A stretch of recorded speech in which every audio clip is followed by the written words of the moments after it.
Hi, it's Hope and welcome to the video. As you can tell by the thumbnail and the title, this is going to be September releases that I'm excited for, and there are, I should have counted this before I started this video. There are 7, I believe, books on this list. These are just the books, like the books on this list are just the books that I'm excited for. There are probably so many other amazing September releases that I either haven't heard of or don't 100% interest me, but for sure leave September releases in the comments below because I would love to check them out and see if they're my kind of book, because there could have been so many great books that I just missed or didn't hear about or anything like that. So the first book, which is published on September 7th, is Act Cool by Tobly McSmith, and I don't really know much about this book, so I'm going to read the Goodreads description. I read Stay Gold by Tobly McSmith in January, gave it a 5-star, really enjoyed it, so I'm excited to read another book by this author, but I will just read the description here on Goodreads. A trans teen walks the fine line between doing whatever it takes for his acting dream and staying true to himself in this moving, thought-provoking YA novel from the acclaimed author of Stay Gold. Aspiring actor August Green landed a coveted spot at the prestigious School of Performing Arts in New York. There is only one problem. His conservative parents won't accept that he is transgender. And to stay with his aunt in the city, August must promise that he won't transition. August is convinced he can play the part his parents want while acting cool and confident in the company of his talented new friends. But who is August when the lights go down? And where will he turn when the roles start hitting a little too close to home? And I don't know, this just intrigues me because I'm always wanting to read books featuring minorities, whether that be POC, LGBTQ, anything like that. And also just the things like this do happen in life where transgender teens have to not transition because of their very transphobic parents or surroundings and all of that, and I really do want to kind of see how August ends up dealing with the situation. And this isn't a book that I'm going to be immediately reading, I don't think.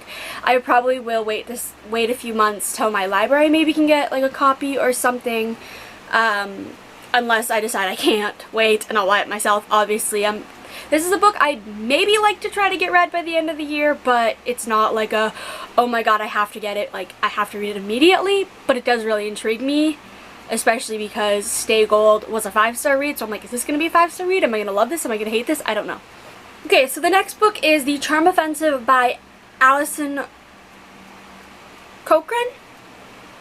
I don't know if that last name is how it's pronounced, but this book I have seen all over Book Talk over the last few months, and this also comes out September 7th. Essentially, we have a producer for this like dating show, and I think one of the contestants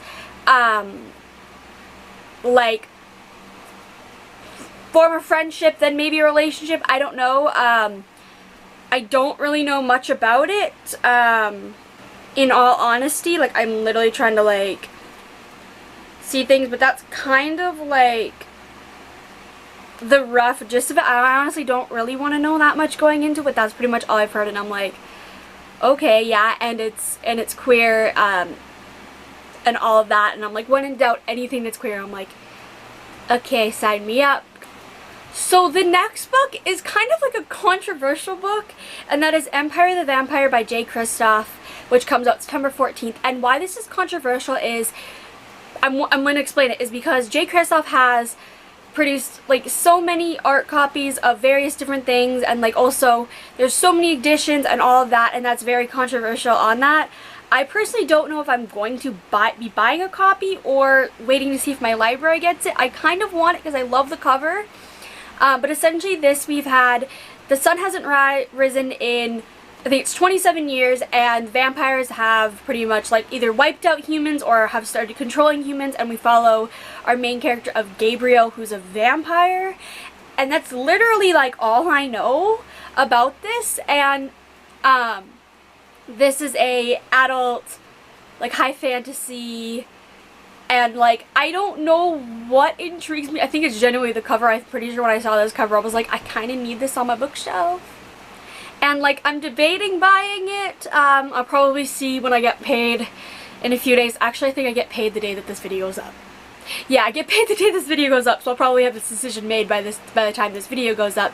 If I'm going to pre-order a copy, because I haven't right now, but I kind of want it because I really do want to read it. But I'm also at the same time like, do I want to spend the money? Also, all of the US edition, first editions are signed, and I'm like, well, if they're all signed, might as well get it on this run to get a signed copy, right? I don't know. It's like $30 on Indigo, so I'll probably make that decision in the next few days by the time this video goes up. Also on September 14th, we had Defy the Night by Brigid Kemmerer. That, my brain computed that it didn't sound right. But for this, I'm just going to read the description because, in all honesty, I don't know anything about this book. But I'm really excited for it because I really did enjoy the Curse of Dark and Lonely series by Brigid Kemmerer. And I am wanting to read more of her books, so might as well maybe read this at some point. The kingdom of Kandala is on the brink of disaster. Rifts between sectors have only worsened since a sickness began ravaging the land, and within the royal palace the king holds a tenacious peace with a ruthless hand. King Harriston was thrust into power after his parents' shocking assassination, leaving the younger Prince Cork to take the brutal role of the king's justice. The brothers have learned to react mercilessly to any sign of rebellion, and the only way to maintain order is when the sickness can strike anywhere, and the only known cure, an elixir made from the decadent moonflower petals, is severely limited.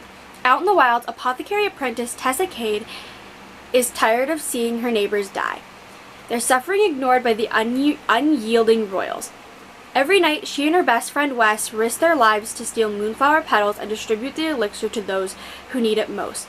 But it is still not enough. As rumors spread that the cure no longer works and sparks rebellion and sparks of rebellion begin to flare, a particularly cruel act from the king's justice makes Tessa desperate enough to try the impossible, sneaking into the palace. But what she finds upon her arrival makes her wonder if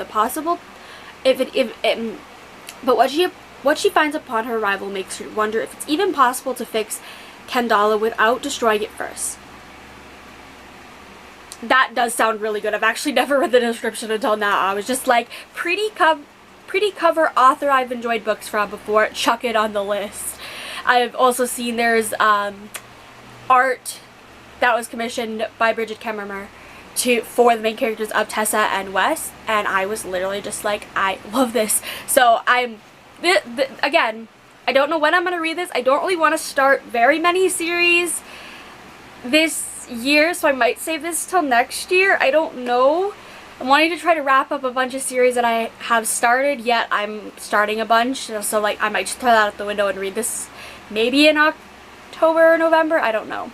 So the next book that releases in September that I'm excited for, I've technically already read because I had an arc of it, but that is Iron Widow by Xiran Zhao, and this came out on this comes out on September 21st. So essentially we are in kind of a world that is inspired by like historical China, and essentially we follow in this world there are these things called chrysalises that are essentially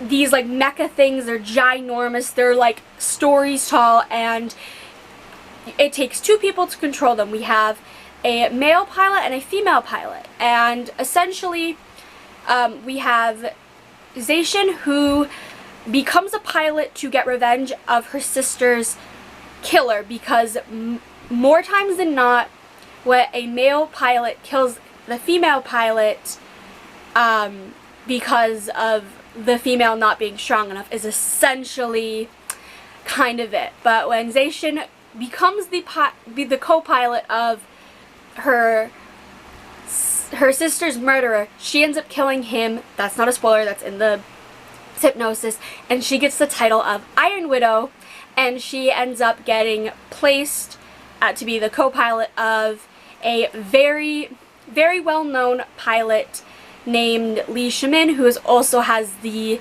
title of Iron Prince because he is he's essentially like a murderer, essentially, and it's the two of them having to reveal the truths of this world, as well as Zacian's friend from home, and that's a very bad explanation of this book, but that's pretty much all I can say without spoilers. It was really good. I gave it 5 stars. One of my favorite books of this year. I plan on getting a physical copy of it. I loved it so much, but I feel like I had to mention it in this video because I want to scream about this book from the rooftop, because the ending had me shocked, and this is not a entire review of this book, oh my gosh, but it has like polyrep, and I just loved it so much. But moving on to the next book, I guess, before I keep on like going on like a rant of this book and how amazing it is. The next book that comes out in September comes out on September 28th, and that is Dark Rise by C.S. Pacat. And this, I read the description once, chucked it on my Goodreads want to read, and then have never read the description again. I've heard only great things about it though, so I'm just going to read the Goodreads. The ancient world of magic is no more. Its heroes are dead, its hall are ruins, and its great battles between the light and dark are forgotten. Only the stewards remember, and they keep their centuries-long vigil, sworn to protect humanity if the Dark King ever returns. 16-year-old dock boy Will is on the run, pursued by the men who killed his mother. When an old servant tells him of his destiny to fight beside the stewards, Will is ushered into a world of magic where he must train to play a vital role in the upcoming battle against the Dark. As London is threatened by the Dark King's return, the reborn heroes and villains of a long-forgotten war begin to draw battle lines. But as the young descendants of light and dark step into their old destined roles, old allegiances, old enmities, and old flames are awakened. Will must stand with the last heroes of the light to prevent the fate that destroyed their world from returning and to destroy his own. A character thrust into this thing that they have no idea, and they're just kind of going along for the ride. Trope I love. Character who has no idea and all of that. And I have read 4 of C.S. Pacat's book. The three of the Fence graphic novels, and then Captive Prince, and I did really like them. I think they were like between 3 and 4 stars for those books, so I am kind of excited for this. And also it just has that vibe of like old ancient things and characters thrust into things they don't know. Like, those are things I love. So I might like this. Also, it has like a lot of good things said about it. I haven't really heard any bad things about this book. It's all just kind of been like, it's a good book and all that. So I'm kind of curious, is it actually a good book, or are that just people saying that? So the final book that comes out in September is The Beast by Frost K, which comes out on the 30th. And this doesn't have a Goodreads description or anything like that. Okay, so insert me here getting the synopsis for The Beast. So I'm just going to read the synopsis quickly here. I have it on my phone. I didn't want to set up the full setup, so I'm just inserting this here. So I apologize for the background noise of my fan up there. The Beast is considered a standalone fantasy retelling of a classic fairy tale with an epic twist. You do not need to read the first 3 books in the series, but wink, you should. This is on the author Frost K's Facebook group. Synopsis. No one returns from the Beast's territory, except Thorn. One mistake leads to her captive by the very dragon she hoped to avoid. The cloak shifter gives 2 choices: play his wicked game or pay for her transgressions. Despite the way his deep voice sends shivers down her spine, or the way he seems to soften towards her, she knows there's only one way their games will end: in regret, heartache, and betrayal. So that's what it's about. I'll take you back to the main thing. So those are the 7 books, I think it was 7, that I'm excited for. Again, there's probably more So again, leave them in the description. Let me know any of these books you're excited for, and yeah, this is the video, I guess. I just kind of needed a video to film and figured September releases I'm excited for. Let's do this. But I really hope you enjoyed this video, and bye!